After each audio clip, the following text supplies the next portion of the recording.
Hoje estamos com o Gabriel Zanetti, ele é fundador e CEO da Liberfly, uma lawtech pioneira na América Latina na aquisição e antecipação de ativos judiciais consumeristas. Já ajudaram mais de 15 mil pessoas que tiveram problemas com voos e negativação indevida. A Liberfly tem crescido muito ano após ano e se tornou mais um case de sucesso capixaba. Hoje nós vamos conversar mais sobre a empresa, as estratégias de crescimento e também sobre o próprio Gabriel. Eu sou o Mário. Eu sou a Marina e esse é o Nós Digitais, trazendo informações úteis para um digital mais eficiente. Gabriel, bem-vindo, obrigada pela presença. Tudo certo? Tudo certo, muito obrigado aí pelo convite. Tenho certeza que o bate-papo hoje vai ser muito legal e é um prazer estar contando um pouquinho da história da Liberfly aí para todos vocês. Show! Conta pra gente como surgiu a Liberfly, como é que foi a sua jornada até aqui? Certo, bom, a Liberfly surgiu um pouco como surpresa assim na minha vida, né? Eu nasci em Santa Teresa, morei minha vida toda em Santa Teresa, só que eu sempre percebi que ali era um pouco pequeno para os meus sonhos. Então eu sempre tive vontade de me mudar para Vitória, depois de Vitória mudar para São Paulo e por aí vai. Então eu sempre arrumei meios para tentar mudar para a capital, né? Foi até o momento que eu vim fazer pré-vestibular aqui em Vitória. Na época eu tinha conseguido uma bolsa no COC e conheci o Ari Moraes, que veio a ser meu sócio fundador junto da Liberfly. A história da criação da Liberfly é um tanto quanto inusitada, né? Quando eu entrei na faculdade de Direito, a minha ideia era prestar concurso público, né? Um pouco daquela ilusão, né? Do início da faculdade. Então, eu imaginava minha carreira como um juiz, como um delegado, isso antes de entrar na faculdade. Só que quando eu estava no segundo período da faculdade, eu já vi que aquilo não combinava comigo, não era pra mim. Cheguei a pensar em desistir algumas vezes, só que eu falei, poxa, já tô aqui no Direito na UFES, então vou me formar. E desde então o Ari, ele sempre foi fascinado mais por essa pegada de empreendedorismo. Nós, como melhores amigos da faculdade, sempre comentávamos, vamos montar algum negócio em algum momento da nossa vida. E foi mais pro final da faculdade. O Ari, ele tinha acabado de se formar, pegado a carteirinha da OAB, eu estava ainda no 9º período, e nós conversávamos muito sobre essa possibilidade, né, de abrir um negócio. Até que o Ari, no Facebook mesmo, ele me mandou uma empresa da Europa, falando, olha, Gabriel, eles trabalham buscando indenizações, problemas de voo, através de acordos mesmo extrajudiciais. Eu acho que isso daria um bom negócio no Brasil. Uhum. Aí na mesma hora eu respondi, eu falei, cara, eu achei animal essa ideia, muito legal. O que você acha da gente de fato trazer isso pro Brasil? Vamos montar algo parecido? Aí ele falou, você tá falando sério? Eu falei, não, tô falando sério. Eu falei, o que você tá fazendo agora? Nada. Eu falei, não, beleza, então vamos nos encontrar na mesma tarde. Nós fomos para um barzinho em Vitória, num boteco, né? Chamado Cavalo de Troia. Tradicional. Que muitas pessoas conhecem. Chegamos lá, vários coroas, né? Tomando a sua cerveja e eu ali com o notebook aberto, pesquisando coisas, né? Sobre o mercado e tudo mais. Nos deparamos com um número absurdo de problemas aqui no Brasil. E naquele momento mesmo nós definimos, vamos abrir essa empresa. Aí ele perguntou para mim, quanto é que você tem para poder investir para começar esse negócio? Eu falei, Ari, eu sou estagiário, eu ganho R$500 por mês, então eu não tenho nada para investir. Eu falei, e você? Quanto você tem? E ele falou, cara, eu também não tenho nada, advogado recém-formado ganha pouco. Falei, bom, temos o primeiro problema a resolver, precisamos de uma pessoa para investir e acreditar na ideia. E pegamos nosso celular, ligamos para várias pessoas, ele para os amigos dele, eu para os meus amigos, até que uma ligação com o César Ferrari, ele já gostou da ideia, a princípio falou, cara, gostei muito da ideia, também quero empreender, vou conversar com vocês porque eu tenho interesse. Aí passaram-se alguns dias, conversamos com o César, ele topou a ideia, foi aí que ele vendeu um carro dele, eu não lembro se era um Punto na época, vendeu o carro dele e com isso nós pegamos R$10 mil para poder começar a Liberfly. Então a Liberfly nasceu a ideia do Facebook, que foi pro Bar Cavalo de Troia e terminou com um carro vendido com R$10 mil. Caraca. E era engraçado, né? Porque naquela época criamos a empresa, mas o conhecimento ainda era muito básico, de certa forma, Sim. né? O conhecimento, tanto eu, Ari e César, nós somos formados em Direito. Poucos meses depois chegou a Juliana, irmã do César também, investiu na Liberfly. Precisávamos de um pouquinho mais de R$10 mil para ter uma segurança para alguns meses, né? Então ela entrou, tanto que a gente conta como fundadora mesmo, porque Sim. os meses foram bem apertadinhos. Só que naquela época eram 4 pessoas, 2 formados em Direito e 2 estudantes de Direito. Não sabíamos o que era gestão, não sabíamos o que era marketing, não sabíamos o que era dados de certa forma. Então tudo era muito embrionário. Quem tinha um pouco mais de base naquela época era o Ari, que ele já tinha passado um período da vida dele trabalhando na própria Apex. Tá. Então ele pegou muito contato com empreendedorismo, business Sim. plan e tudo mais. Então a gente foi tentando se ajudar, mas assim, na concepção foram muitos desafios, né? Aquela ideia amadora, eu acho, de estudante de Direito, porque na época não tinha nenhuma concorrente na América Latina, só tinha concorrente na Europa. Então nós pensamos, né? Poxa, esse negócio vai bombar, eu vou lançar o meu site na internet, são milhões e milhões de pessoas que passam por problemas todos os anos, é só subir o site na internet que a gente vai ganhar dinheiro, vamos causar com um negócio de impacto logo de partida.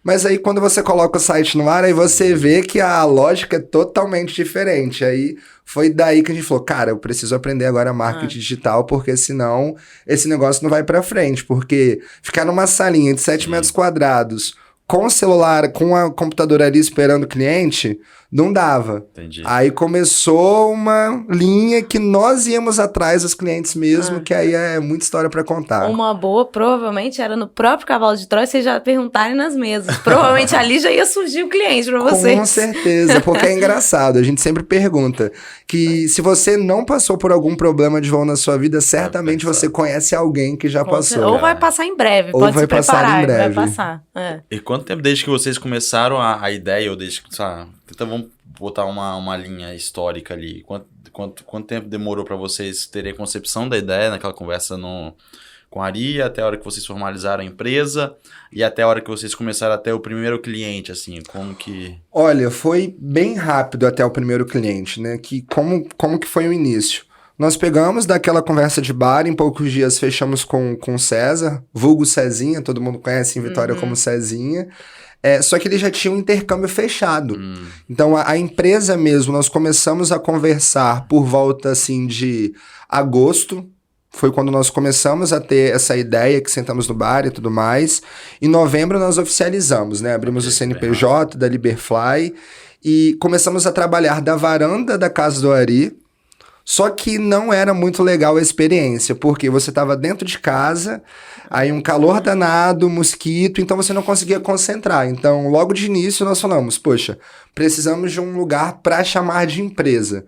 Eu acho que isso no início já fez muita diferença. Você deslocar da sua casa, por mais que era uma salinha, 7 metros quadrados, bem menor do que essa sala, falei, mas aqui é minha empresa e aqui eu tenho que fazer o negócio girar. Aí, nesse início, o César foi fazer intercâmbio, que já estava fechado há muito tempo, ficamos aí o Ari. Tá, e agora? Como a gente vai receber cliente? Como nós não sabíamos fazer marketing digital, eu falei, poxa, se tem esse problema, alguém está reclamando em algum lugar. E foi nessa época que eu ia nas páginas das companhias aéreas no Facebook, Latam, Gol, TAP Airlines, American Airlines, aí você viu uma foto assim da Torre Eiffel, mó bonita, muito bonita, com 600 comentários. Quando você abriu os comentários, 80% era gente reclamando. Cancelaram meu voo, vocês não me atendem, a minha mala sumiu, eu tô aqui sozinha, sem nenhum amparo. Eu mandava uma mensagem no Facebook, no individual mesmo, de cada pessoa, falava, olha, deixa eu te apresentar a Liberfly, a minha empresa, nós conseguimos te ajudar, sem burocracia alguma. E naquela época o modelo era um pouco diferente. Então foi batendo cabeça mesmo nesse início. Aí eu lembro que o primeiro mês nós fechamos com 3 clientes, o segundo mês com 2, o terceiro com 4, e tudo muito pequenininho, né? Sempre fechando esse início com poucos clientes por mês. Obviamente não sustentava a empresa, até porque o ganho demorava, você precisava esperar a finalização de um processo judicial. E esse foi o início assim, da captação, né, de cliente. Entrou a Juliana, em pouco tempo nós pensamos, cara, não dá para ficar a empresa desse jeito porque as campanhas de Google não estão performando bem.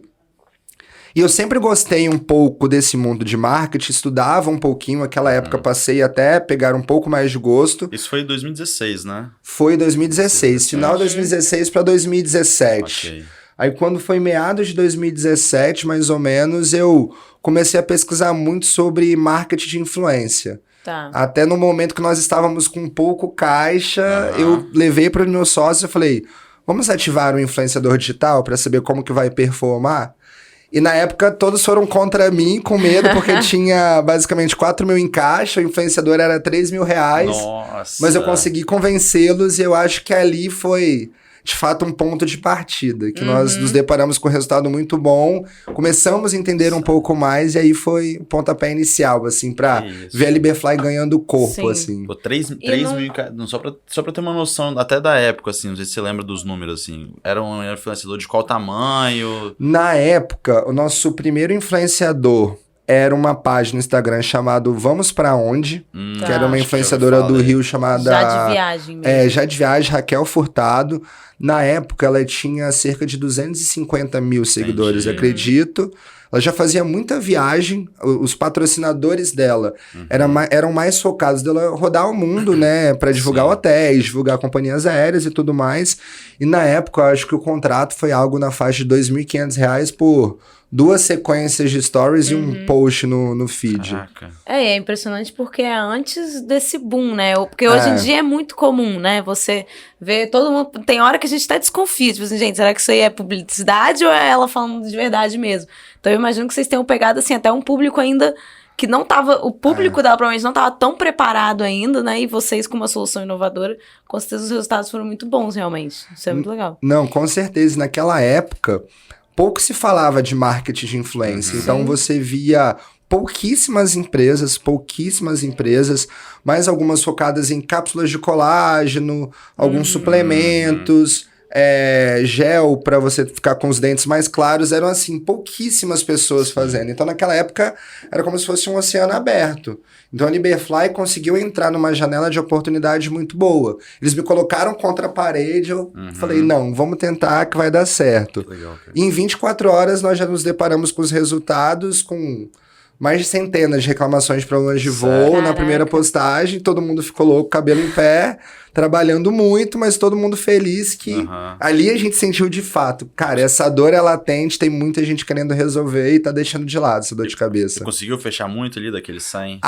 Naquela época, nós já pulamos aí o que eram 5, 6 contratos mensais, aí a gente pulou já para 25 contratos, Nossa. 30 contratos. Aí já muda o Aí jogo. foi entendendo um pouco da dinâmica do marketing influência, que desde então, de 2017 até hoje, nós ativamos influenciadores digitais mensalmente. Entendi. É, isso que eu ia perguntar. Você falou de Google, e aí vocês continuaram fazendo essas campanhas tradicionais e acrescentaram os influenciadores ou jogaram todas as apostas nos influenciadores? Não, aí na época nós chegamos a contratar uma pessoa para tocar as campanhas digitais no Google e no Facebook Ads, para conseguir um pouco mais de experiência de fato. E nós entendíamos que na época os resultados que não viam do Google e do Facebook era justamente pela falta de experiência, porque dão resultado. Só que nós implementamos o marketing influência como um outro canal de aquisição. Então nós seguimos tanto com Google Ads, Facebook Ads, marketing influência e fortalecendo também o blog para ter mais acesso orgânico e tudo mais, algumas parcerias pontuais. E como conciliar isso? Vocês faziam propaganda como advogados que solucionavam problemas? Porque eu sei que a OAB tem muita restrição, então a minha dúvida é como vocês conciliavam essas propagandas com o fato de serem advogados trabalhando ali, né? Era algo muito delicado na época, né? Porque, de fato, a OAB ela tem restrições para publicidade, só que ela é literalmente focada para advogados. Advogados não podem fazer publicidade. E a Liberfly, desde o início, nasceu como uma empresa. Então, eles tentaram a todo custo encaixar o modelo de negócio da Liberfly como um escritório de advocacia. Existiam algumas brechas na lei que possibilitavam o nosso trabalho, só que sempre foi um quê de discussão. Então, literalmente, nós tínhamos que trabalhar, acreditar no crescimento do negócio e também olhar para essas críticas e essas reclamações, tendo que lidar, fazer o meio-campo, aceitar eventuais processos e também negociar algumas soluções para a própria OAB. E o interessante é que hoje eu vejo que aquele pontapé inicial foi muito importante, porque, querendo ou não, quando nós falamos de OAB, é uma autarquia antiga, muito tradicional.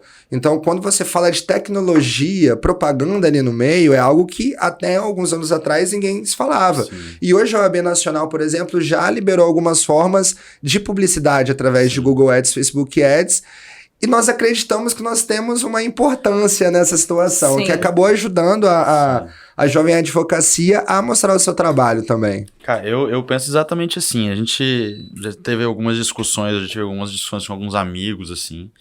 E às vezes eles, sabe, criticam, falam, cara, eles assumiram um risco muito grande. Eu falei, cara, talvez você vai sentir ali as coisas que foram benéficas daqui a 2, 3 anos.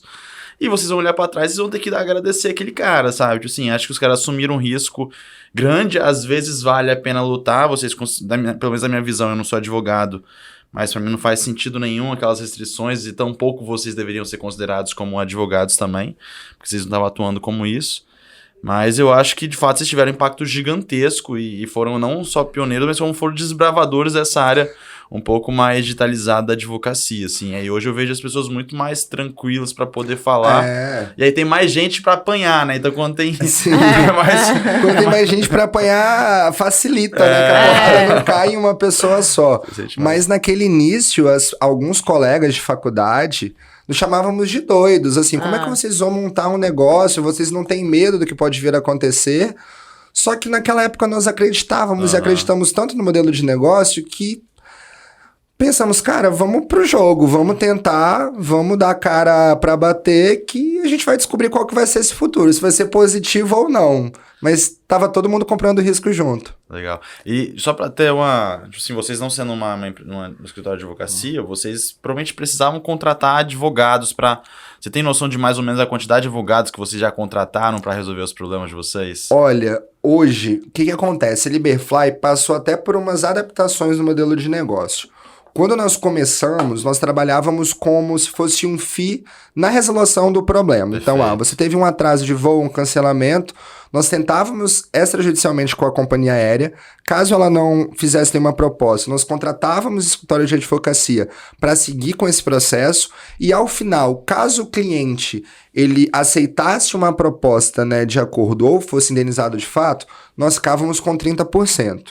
E esse modelo de fato se assemelhava muito a um escritório de advocacia e por isso eles batiam bastante. Então, no decorrer da Liberfly, nós sempre fomos pensando como adaptar o modelo de negócio para fornecer mais segurança para a gente e também para os próprios investidores, né, que acreditavam no modelo de negócio da Liberfly.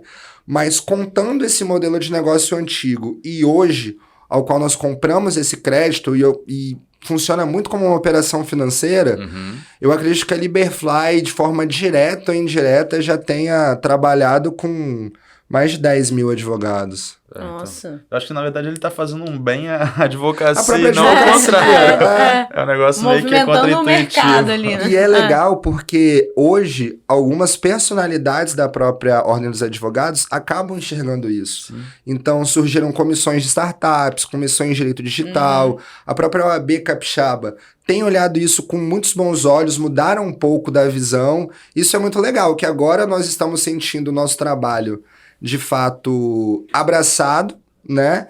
E agora até com possibilidade de levar um pouco para a própria advocacia tradicional e contar mais um pouco do nosso trabalho, como nós realizamos a captação de cliente, como eles podem ser mais efetivos na manipulação dos dados internos também. Então agora eles estão passando a olhar com os bons olhos para tentar aproveitar da tecnologia para otimizar o trabalho interno, que ainda existe muitos escritórios de advocacia que podem acessar a tecnologia que hoje eles não acessam.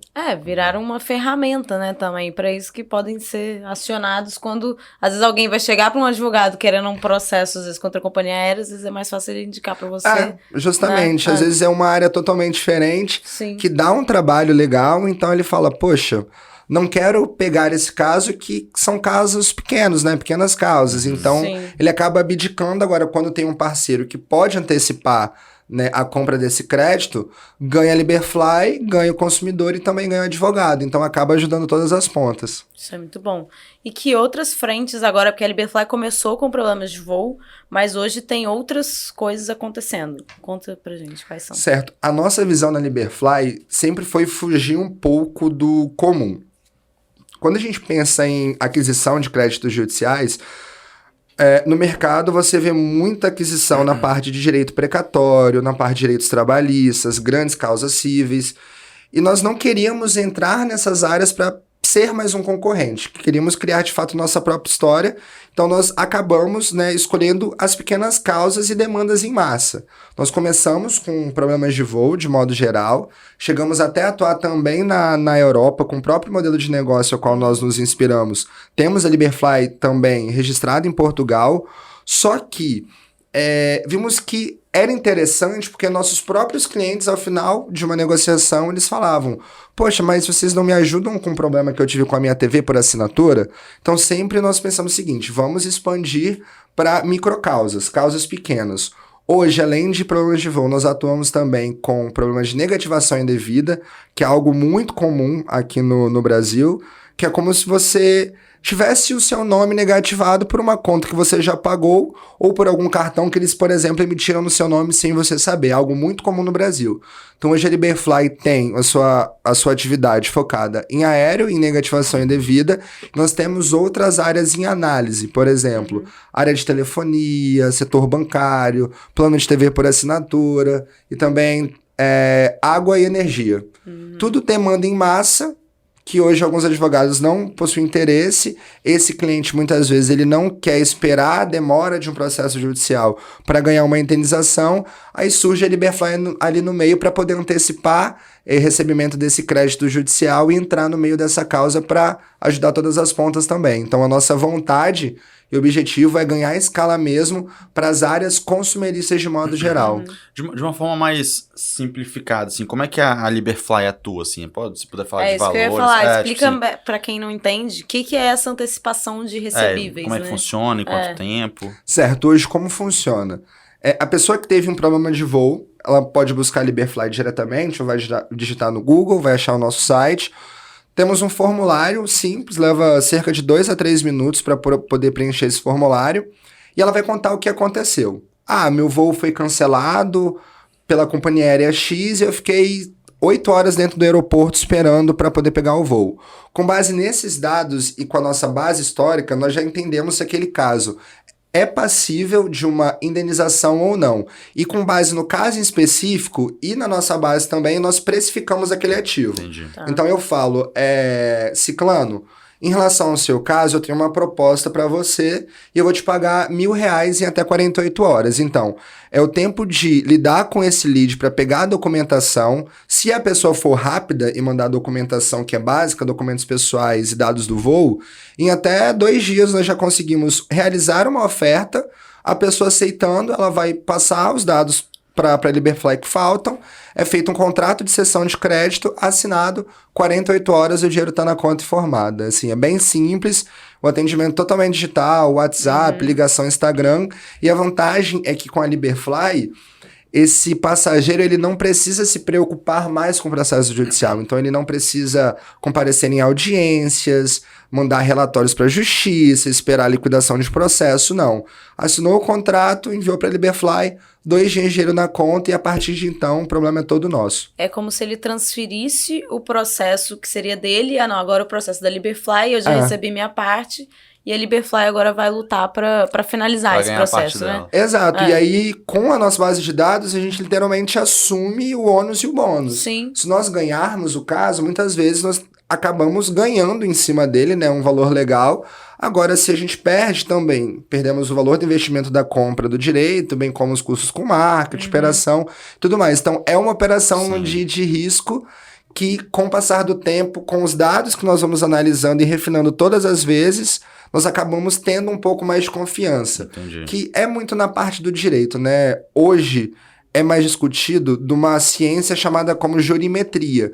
Que literalmente você pegar as jurisprudências, né, as decisões dos processos judiciais, transformar aquilo em dado, e a partir desses dados você consegue analisar, por exemplo, o caso X tem 75% de chances de procedência no Tribunal de Justiça de São Paulo. Só que no Tribunal de Justiça do Espírito Santo já não é 75%, é 68%. Em São Paulo, o ticket médio de uma indenização é 4.000, no Rio de Janeiro é 7.000. Então a gente já consegue prever no momento que o processo é ajuizado as possíveis chances de ganho, tempo médio e tudo mais, até para fazer todos os cálculos lá de risco e retorno. É bem tecnológico, então, né? É bem tecnológico. Rola uma análise de dados absurda para ter mais chances, né, do ganho para a Liberfly fornecer segurança para o investidor. Pô, legal. Não, e você pensar que, querendo ou não advogados, mas pessoas formadas em direito têm essa, né, criaram um negócio que acaba indo para esse caminho, é mais inovador ainda, porque você pensa na pessoa que fez direito, seja advogado ou não, você pensa naquela pessoa do livro, que vai estudar, vai citar a lei, vai citar palavras difíceis, e não que vai pensar num quase uma inteligência artificial dos processos de voo. Você se sente advogado ainda? Não, assim, na faculdade já, quando eu pensei que eu não me encontrava no meio tradicional, não é que eu não me encontrava no direito, eu não conseguia me enxergar naqueles meios tradicionais, eu estagiei durante minha faculdade toda, do primeiro ao 10º período, fui sair no final pra entrar de cabeça na Liberfly, e sempre trabalhei em vários locais, trabalhei em cartório, trabalhei em procuradoria, trabalhei em escritório de advocacia, que eu queria encontrar em alguma área ao qual eu me encaixasse. Só que tudo era muito fechado, eu não conseguia enxergar a minha vida sendo concursado, entrando na mesma sala durante 10, 15 anos fazendo a mesma coisa. Sim. É pouco dinâmico pra mim, eu sou muito agitado, gosto de fazer um pouco de tudo, e foi legal que caiu, né, como uma luva, né, alinhar a dinâmica de uma empresa, né, que é um risco e uma liberdade tremenda, mas é um risco que você ganha com a liberdade e poder encaixar a minha área de formação. E isso acabou abrindo muitas portas, tanto aqui para o direito da UFES, que outras iniciativas, né, começaram a ser lançadas, e também no próprio Brasil. A galera começou a ver a Liberfly e nasceu muito esse mundo das low-techs, das legal-techs. Tem a B2L também em São Paulo, que acaba unindo todas. Então foi algo que foi surgindo e hoje na faculdade eles já falam sobre a situação. E é até engraçado que lá na Liberfly a gente fica até feliz quando recebemos uma prova, uma professora utiliza o caso da Liberfly numa prova. Alguns alunos entram em contato comigo pedindo entrevista e dados para poder montar um TCC, uma defesa de mestrado em cima do case da Liberfly. Então é legal saber que tem gente falando e estudando para poder replicar, melhorar e tudo mais. Muito bom. Você falou, tipo assim, você estava contando um monte de coisa legal do crescimento, das coisas que são, né, que ajudam a gente. Ilegal. Não, que são legais, tá? Positivos, assim, que são interessantes de saber. Mas eu queria saber como é que, tipo assim, quais foram os momentos mais difíceis e quais foram, tipo assim, as dores da caminhada, ou quais são, se ainda tem também, né? Não, eu acredito que as dores da caminhada é algo que todo mundo tem, está tendo e vai continuar tendo. Eu não acredito muito naquela linha do o empreendedor que ganhou muito dinheiro, fez uma empresa bizarramente grande, não passou por dificuldade. Eu acho meio até como se fosse uma utopia, porque a dificuldade sempre aparece. Sim. Ainda mais para mim, para o César, para a Juliana e para o Ari, que somos empreendedores de primeira viagem, né? Então, é o nosso primeiro business. Você vai aprendendo primeiro que as pessoas são individuais. Você tem um grupo, você tem uma cultura forte, mas cada tipo de pessoa você tem uma maneira correta para lidar. Okay. Tem aquele colaborador que vai gostar de um elogio em grupo, tem aquele colaborador que gosta de uma referência, um elogio individual, tem outras pessoas que você cativa com sonho, outras você cativa com dinheiro. Então, um dos desafios foi aprender a trabalhar com as pessoas da maneira correta. Eu acho que é um grande desafio de todo empreendedor que quando ele saca, são 2 caminhos para frente, 2 passos à frente. Mas eu diria que a principal, assim, até hoje, dificuldade da Liberfly foi quando surgiu a pandemia. Na época, nós estávamos em mesa de negociação com alguns fundos, parte das cotas haviam sido fechadas e uma outra parcela estava sendo direcionada para um fundo de São Paulo. E estava numa época justamente para poder fechar o deal e seria algo muito grande para a Liberfly. Só que aí surgiu a pandemia. De um dia para o outro, tudo parece que começou a desmoronar, né? Ainda mais trabalhando naquela época totalmente problemas de voo. Aí você pensa, um mês pro outro, você tem 98% das aeronaves do mundo em solo, Tribunal de Justiça parado, tudo parado, aquele caos. Eu falei, cara, pro nosso setor, isso não dava nem pra você calcular direito o que você poderia fazer. Então, na época foi... Como nós não sabemos qual vai ser a próxima fase, foi 5 passos atrás, num período que nós almejávamos crescer, então foram 5 passos atrás encerramos diversos contratos na empresa, até para a gente sentir quais eram as próximas fases. Passaram 5, 6 meses, as coisas começaram a normalizar e foi um momento quando nós viramos de fato o modelo de negócio, porque no momento nós trabalhávamos com as duas pontes, né? Tanto o ganho ao final, bem como a cessão. E foi nesse momento para se adequar legalmente à própria OAB, também pensar em um modelo de negócio mais enxuto, foi quando nós viramos o modelo totalmente para a cessão. E eu diria que foi como se fosse um MBA da vida, sabe? Que você não tem muita matéria, cada dia uma nova bucha, um novo desafio, você vai aprendendo. Sem sombra de dúvidas, foi o principal desafio e está sendo, né, lidar com a pandemia. Mas hoje, graças a Deus, melhorou bastante, as pessoas estão voando bastante. E a diversificação também de vocês, né? Como aí você falou, vocês estão estudando telefonia, água, previne, inclusive, de outras crises como essa, né? Assim, que não tenhamos outra pandemia, mas se tivermos, vocês têm agora outros canais também de aquisição ali. Exatamente, foi mais uma matéria do MBA da vida, né? Como é importante você diversificar o seu risco. Então, aprendemos na pele isso. E falando de diversificação, a gente estava lendo sobre você antes, e você é uma pessoa muito diversa, né? Você fez MBA em Digital Business, Marketing de Influência, você é um especialista nisso. Ele queria fazer engenharia antes de fazer direito. E o que mais que eu tinha botado aqui? Marketing e pessoas também, gestão de pessoas e tudo mais. Você é sabe especialista um pouco em marketing de de tudo. pessoas, tem MBA em Digital Business. Exato. É um pouco quanto confuso, né? Quando eu saí de Santa Teresa, que eu passei para vestibular, minha vontade era fazer engenharia química. Nossa. Que na escola eu sempre mandei muito bem em matemática, química, mas eu sempre gostei muito de história. Sim. E eu sempre fui muito comunicativo a minha vida toda. Então, desde que eu me entendo por gente, na segunda série tinha um teatro na escola, quem tava ali no meio, o Gabriel. Tinha uma apresentação cultural de dança, o Gabriel tava ali no meio. Recitar um poema, o Gabriel tava ali no meio. Eu sempre fui pra frente. Minha mãe falava, meu Deus, o que tem com esse menino? Então, eu sempre fui muito comunicativo. Aí, quando eu cheguei em Vitória pra fazer o pré-vestibular e me deparei, de fato, com a física... Aí ninguém falava com você de volta. Aí eu falei, cara, não sei tanta física assim. Eu não quero muito isso pra minha vida. E na época eu namorava, né, uma menina aqui de Vitória, que a família dela era totalmente do direito. Então, ela fazia faculdade de direito na FDV, a mãe era juíza, o pai era perito. Então, eu acabei conhecendo o mundo do direito por dentro. Sim. Eu falei, não, acho que eu vou fazer direito. Mudei de engenharia química para direito. Foi quando eu conheci o Ari na sala do pré-vestibular, que foi uma surpresa muito boa. Aí, na época, eu não consegui passar em direito aqui na UFS. Aquela coisa, né? O menino saiu do interior de Santa Teresa, primeiro ano em Vitória, queria aproveitar um pouco, se perdeu um pouco. Eu tive que voltar para Santa Teresa, porque eu não passei. Eu falei, cara, eu tenho que dar um jeito de passar nessa faculdade. Mas na época eu tinha ganhado uma bolsa em Colatina, na faculdade Castelo Branco. Gostei muito, por sinal. E naquela época... Pra direito mesmo. Pra direito. Ah, tá. Só que foi engraçado que quando eu terminei o primeiro período, eu cheguei a passar em engenharia química na UFES, pra Alegre, e eu fiquei numa dúvida, porque era nota de Enem. Falei, cara, eu vou fazer engenharia química ou não? Aí eu não me matriculei.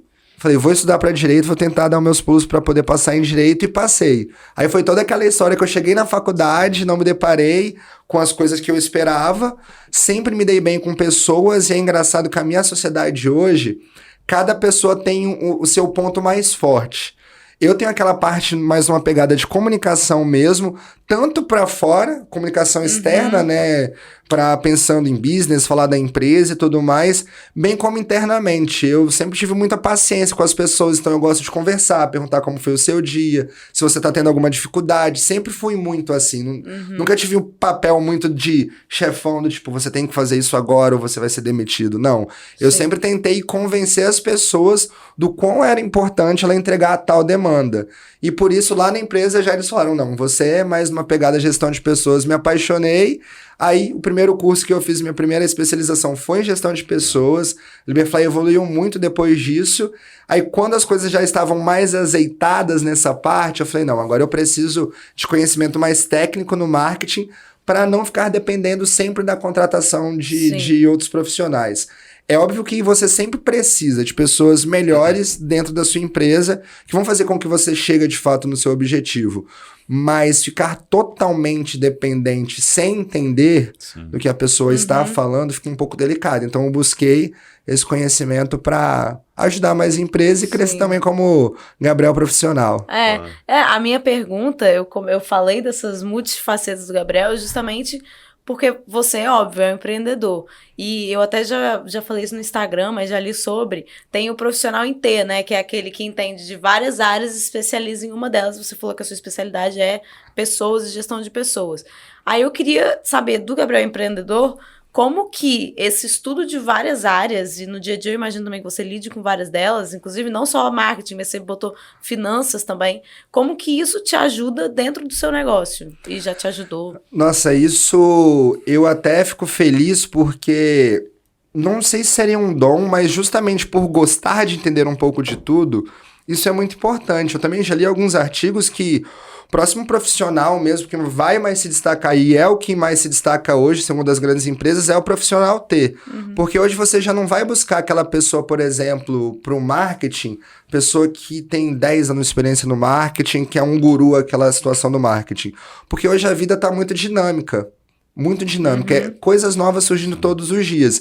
Então é importante você ter profissionais que sejam adaptáveis. E lá na Liber mesmo, o meu primeiro setor não foi na área do marketing, eu comecei a área do comercial.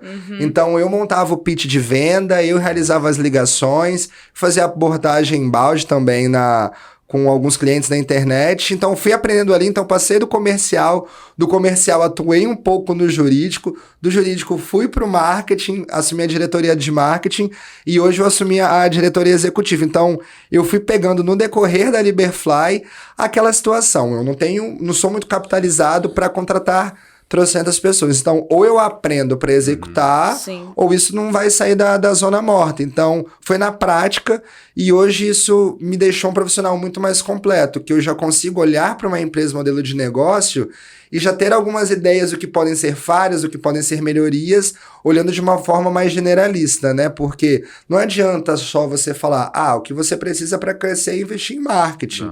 Tá, mas é toda empresa que tem condições de investir em marketing, quanto ela consegue, isso não vai impactar no financeiro? As pessoas que estão ali estão capacitadas para dar conta dessa quantidade de leads que vão chegar? Então são muitas variáveis e é um ciclo, um processo como um todo. Então é legal você ter essa visão mais generalista para ter melhores decisões, né? Um ponto que eu gosto muito no que você falou no profissional IT também, de você ter várias habilidades. Eu acho que poucas coisas são, assim, te ajudam tanto ou são tanto uma escola quanto você ser dono de uma empresa, né? Você vai aprender o que você tiver que fazer, não tem dessa. Eu acho que se você for para qualquer área depois, você sai um cara capacitado em resolver qualquer tipo de problema ou buscar soluções desse problema. E tem uma visão muito mais generalista também. E tem até um cara que eu gosto muito, que é o Felipe Lomeu, e ele sempre fala, ele falou assim, cara, se você tem aquela regra das 10 mil horas, né, você se torna um especialista. Cara, mas se você aprender ali nas 10 mil horas, 6 mil horas em uma matéria, 3 mil em outra, 1.000 em outra, você se torna um profissional muito único. Sim, então é um cara que realmente as complementariedades dos seus conhecimentos, ela te transforma numa pessoa que, tipo assim, provavelmente ninguém no mundo vai ter tanto quanto você. Então você vai conseguir resolver problemas muito de acordo com como você vê e tudo mais. Mas, e você consegue não só se comunicar com muitas áreas, como também ter noção de operação mesmo, né? Com Igual ele certeza. falou, todo mundo tem que investir em marketing, mas o que fazer em marketing? Exato. Às vezes, você tendo um mínimo de conhecimento, você sabe, cara, isso aí não tem muito a ver com o que eu preciso financeiramente, ou de comercial e tudo mais. Então, isso é muito bom mesmo. E agora, aproveitando o que você falou também, você citou alguma coisa de guru. Eu não lembro qual foi o momento que você citou, mas no seu perfil do Instagram você tá guru de marketing de influência. Cara, eu queria que você falasse um pouquinho sobre isso. Não sei se foi uma brincadeira, ou se você lançou algum curso também, ou como é que você faz isso, o que significa pra você. Eu cheguei a pensar em lançar algum curso nessa linha. Hoje o meu trabalho é totalmente focado na Liberfly e tem algumas empresas que me buscam para dar consultoria, tanto no business bem como em marketing de influência. Por que eu coloquei como guru de marketing de influência? Porque depois de alguns anos na Liberfly e ajudando outras empresas, já ativei aí centenas de influenciadores digitais, desde influenciadores digitais pequenos, micro-influenciadores, 20 mil, 10 mil seguidores, como influenciadores como a GK, que tem mais de 20 milhões de seguidores. Então, eu consegui, na prática, investindo, entender o risco-retorno de cada influenciador, os melhores momentos para você utilizar, né, dessa figura, como você otimiza momentos que você fala, cara, empresa, não investe valor no influenciador X porque você não vai ter resultado. Então eu fui ganhando muita experiência, as pessoas passaram a me procurar sabendo da história da Liberfly, eu acabei ajudando um pouco, né? Eu falei, olha, vai nessa linha, não vai nessa linha, eu acabei pegando muita experiência nessa área. Porque, por exemplo, o influenciador digital, ele, querendo ou não, é uma espécie de vitrine para sua marca. Então, eu como marca, eu tenho que pensar o influenciador digital. Primeiro, ele comunica com o meu público? Beleza, comunica com o meu público. Então, você tem que analisar todos os dados analíticos do Instagram dele, do site, se ele tiver algum site. E a partir de então, você tem que entender se o público encaixa, qual é o melhor horário, se a pessoa não está passando por nenhum problema na internet que pode impactar negativamente a sua marca, e também entender melhor janelas de oportunidade. Por exemplo, uma coisa é eu chegar... É até engraçado que algumas pessoas ficam rindo. Uma coisa é você chegar, por exemplo, fechei com um influenciador X, posta aí pra mim. Por exemplo, eu já sei que se o influenciador postar no meio da tarde, 3 horas da tarde, é um péssimo horário. As pessoas estão trabalhando, as pessoas não estão paradas na internet, então você já tem uma chance maior de perder o seu investimento. Agora tem muito pulo do gato que eu falo, que é você fechar com o influenciador certo na hora certa. Um dos principais resultados que eu já tive na Liberfly, por exemplo, foi uma vez ao qual o Léo Dias anunciou a separação do Gustavo Lima com a Andressa Suíta. Ele anunciou... 1 hora depois, tinha uma publicidade da Liberfly, que eu vi que aquele momento ia ser uma repercussão grande, ele ia ter muitos acessos. Então eu falei, nossa, eu preciso encaixar a Liberfly nesse momento aqui. Em 1 hora eu consegui negociar, encaixar, e realmente foi um sucesso. Por quê? O Léo Dias, por exemplo, na época, ele deveria bater cerca de 600 mil visualizações nos stories. E quando você tem algum assunto que chama atenção, você pega 600 mil visualizações e transforma isso em 2 milhões de visualizações. E você tem um contrato fechado. Então, você já imagina como é que eu consigo encaixar esse influenciador no melhor momento. Outra situação que aconteceu foi num Big Brother, ao qual até a Gisele Bicari aqui do Espírito Santo participava. Teve uma festa no Big Brother, teve o Pyong Lee, ele tava numa festa e a esposa dele, fora do Big Brother, estava grávida. Eu falei, vou fechar uma publicidade com ela no domingo, na hora do almoço, porque vai que acontece alguma coisa na festa no sábado, e eu já tenho a publicidade fechada e eu consigo otimizar. E realmente foi o que aconteceu. Ele deu umas pisadas na bola no sábado, e no outro dia a esposa dele, que tinha uma média de 500 mil visualizações, bateu 3 milhões. Então era como se eu tivesse pago uma publicidade dela 6 vezes. Então tem muito momento certo. Então hoje eu ajudo alguns outros empresários que querem começar, e outros marqueteiros que querem começar um marketing de influência dentro das empresas e não sabem o ponto inicial, que é como se fosse um tiro de bazuca, um tiro de espingarda, que você vai azeitando ali. Quando você acerta o seu público, aí você começa a aumentar o calibre. Então hoje já fiz influenciadores digitais para alguns músicos, né, de dança no TikTok, empresas de beleza, empresa de serviço, empresa de produto, e tudo eu vou ajudando até mesmo eles começarem com um orçamento pequenininho para ganhar confiança, para depois ir aumentando, porque quando eles começam sem a inteligência ou só seguindo algumas agências que querem vender um influenciador por si só, eles acabam achando que influenciador digital não dá resultado, mas não é que não dá resultado, é que muito provavelmente eles escolheram o influenciador errado no momento errado. Sim, tem que ter muito fit, né, assim, pra também não ser um negócio aleatório. Tem umas coisas de roupa que a gente já viu também, que a pessoa contratou uma influenciadora e aí a pessoa põe a foto da roupa dentro da caixa, tipo assim, já chegou aqui, e pronto. E aí é um investimento que vai por água abaixo, porque ninguém vai dar moral para aquilo e passa reto por quem tá assistindo. E um investimento muito nulo, né? Porque o grande quê também de você utilizar um influenciador digital é ele conseguir passar a mensagem de uma forma natural, para também não ficar muito com aquela cara de publicidade. Então, Sim. primeiro você acha uma pessoa que gosta do seu produto e que confia no seu produto. Que aí o influenciador vai ter mais propriedade para poder falar. E uma outra coisa que eu sempre deixo como dica é deixar o influenciador um pouco livre também. É você dar os do's e os don'ts do que ele pode falar, do que ele não pode falar, e você vai construindo o próprio briefing diretamente com o influenciador. Sim. Que quando ele vai falar, não vai ser aquela coisa de texto decorado e eu tenho que passar essas mensagens. Então fica mais fluido, fica legal, e você também tem que ter dor de cabeça com o influenciador. Por exemplo, se o cara, por exemplo, nesse caso, mostrasse só a caixa com a roupa ali, eu ia falar, não, a publicidade não tá aceita, eu quero que você faça a publicidade desse jeito para poder otimizar. Sim. Saber como se portar nessa relação também, né? Isso é importante. E você acha que os micro-influenciadores são, tipo assim, é melhor ir pra micro-influenciador ou pra grandes influenciadores, assim? Depende da estratégia, assim. O micro-influenciador é sempre uma ótima estratégia, principalmente para as pessoas que não conseguem, que não possuem muito capital para poder investir. Ok. Porque, por exemplo, hoje o marketing de influência tem sido muito utilizado pelas grandes empresas. Você vê muito até grandes redes de televisão como a Globo pegando influenciadores digitais, jogando para Big Brother e colocando eles até como atores, como foi o caso da Rafa Kalimann, como foi o caso da Jade Picon agora. Então, só que uma publicidade de um grande nome desse, você vai pagar minimamente 30 mil, 40 mil reais em 3 stories. Eu tô falando de 45 segundos. Então, uma empresa pequena, ela não tem como pagar 50 mil reais para fazer um teste. Então a gente está falando de grandes empresas que pode ter esse cash burn ali para poder testar. Agora, os micro-influenciadores, você consegue trabalhar de formas alternativas.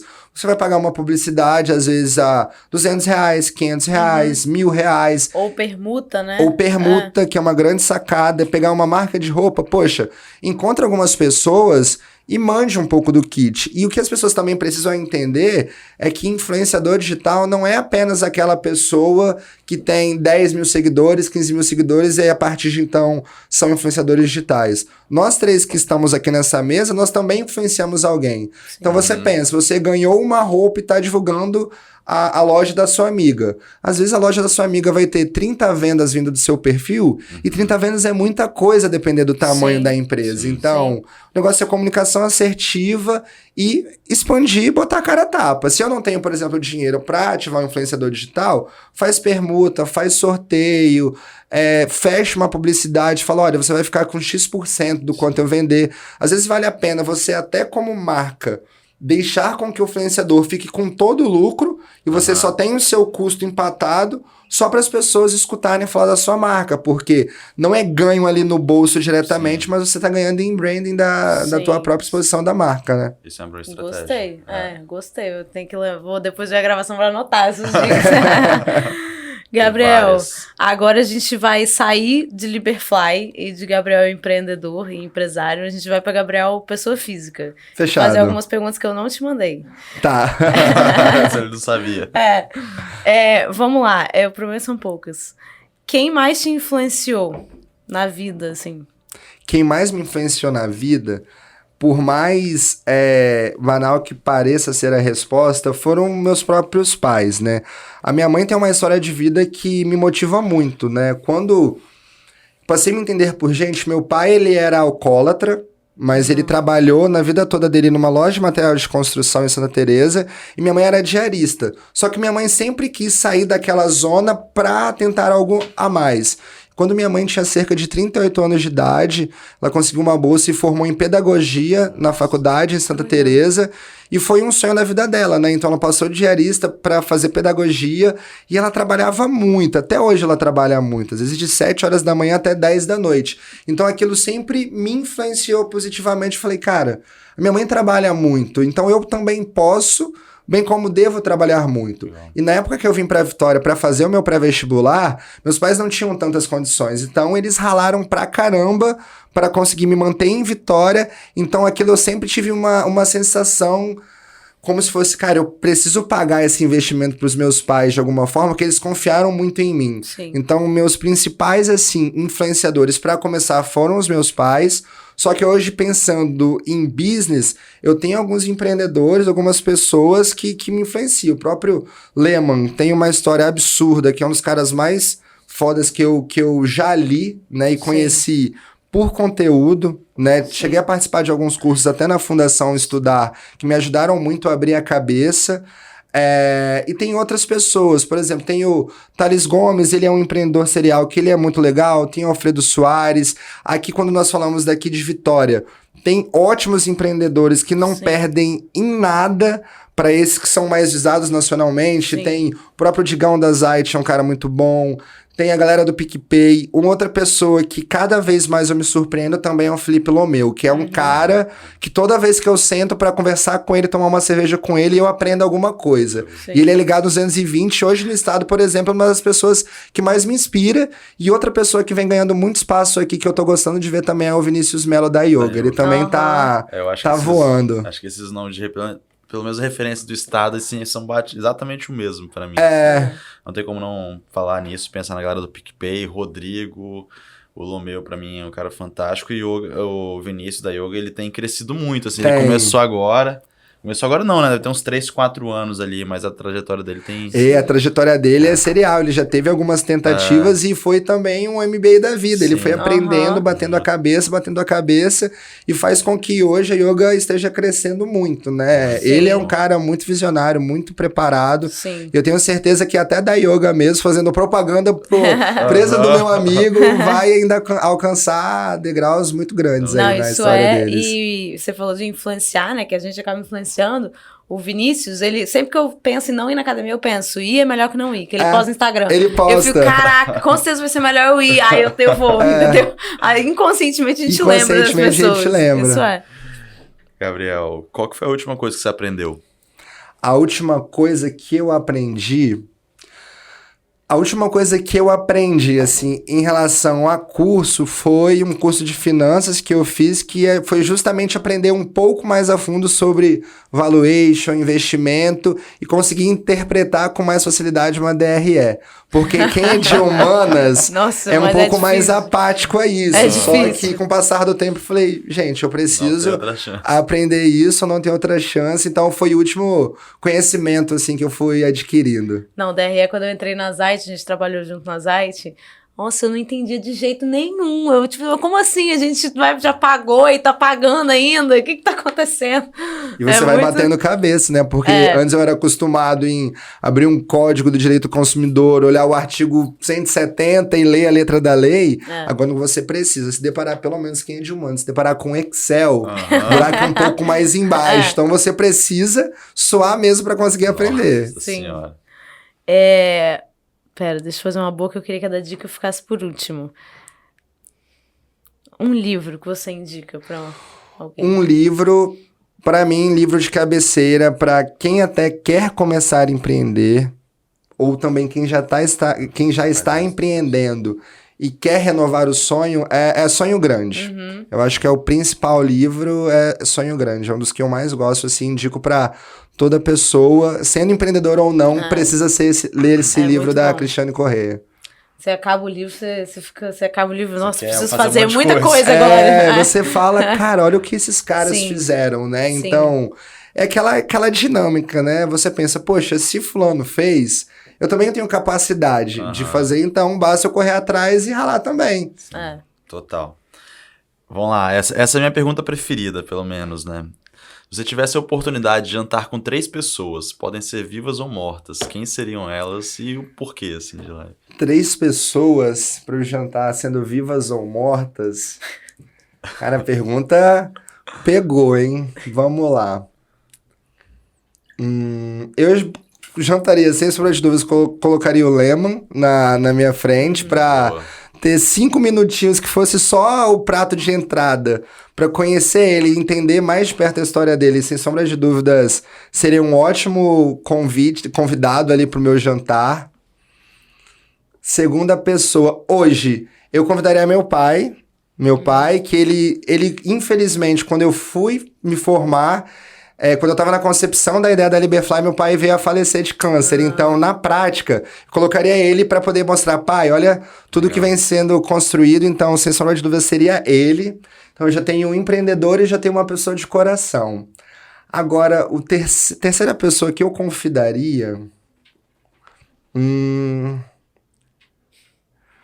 Eu acho que eu convidaria o Fred do Fluminense. O Fred do Fluminense é bem diferente, bem aleatório, que eu gosto muito do Fluminense. Seria um cara que, como fã de futebol e do Fluminense, que eu seco o Flamengo eternamente, gostaria de ter um contato com o Dom Fredão, ainda mais que ele vai sair agora nesse final de semana, vai se aposentar, então gostaria de jantar com ele. Seria uma experiência diferente. Nossa, e foi a resposta mais aleatória que vocês já tiveram, com certeza. Porque o pessoal, a gente já teve resposta de atletas, mas geralmente só Michael Jordan e tal. Mas foi bom. Eu pensei um pouco mais baixo, no Fred, que é mais acessível. Foi bom. E pra gente fechar a última pergunta, eu queria que você deixasse uma dica pra todo mundo. A dica que eu gosto de sempre falar com alguns amigos, que muitas pessoas me perguntam assim, como que foi o seu início? Porque eu sempre quis empreender e eu não tenho coragem de começar, eu não sei quando eu vou estar preparado. E eu gosto de falar uma coisa, você só vai estar preparado quando você decidir ter o pontapé inicial. Porque você sempre fica muito inseguro. Será que eu tô preparado? Será que eu posso começar? Será que esse negócio vai dar certo ou não? E nunca tem o momento certo. O momento certo é você começar. Então a dica que eu dou sempre é não tenha medo. Confie no seu instinto, bota a cara pra tapa mesmo, que na hora H você vai descobrir se vai dar certo ou não vai dar certo. Então confie no instinto, vá e administre suas emoções. Não deixe pra depois, no momento que eu vou estar preparado. Se você já tá pensando, você tá preparado, então bota a cara pra ralar mesmo. Ou já tá preparado ou nunca vai estar, né? Então nunca tem vai que fazer. Estar, tem que fazer. Vai estar. Faça e lide com as consequências. É isso aí. Gabriel, muito, muito obrigada. Sigam o Gabriel nas redes sociais. Qual o seu Instagram? Por favor, meu Instagram é Gabriel Zanetti, tá? @Gabriel Zanetti com TTE.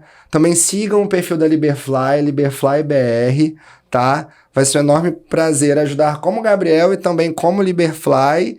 E aquela propaganda que não pode faltar no final. Se você já teve problema de voo nos últimos 5 anos, fale com a Liberfly que você pode ganhar R$1.000 em 48 horas. E se tá precisando de um influenciador para sua empresa também, fala com o Gabriel. Fale com o Gabriel. Gente, Gabriel, obrigada pela presença. Eu adorei nosso papo. Vou anotar as dicas do marketing de influência. Eu espero que todo mundo tenha gostado também. Obrigada. Show de bola. Eu que agradeço aí o convite. Desejo muito sucesso pro podcast. Estou ansioso para poder conferir tudo também e sair compartilhando com os meus amigos. Valeu, cara. Obrigadão.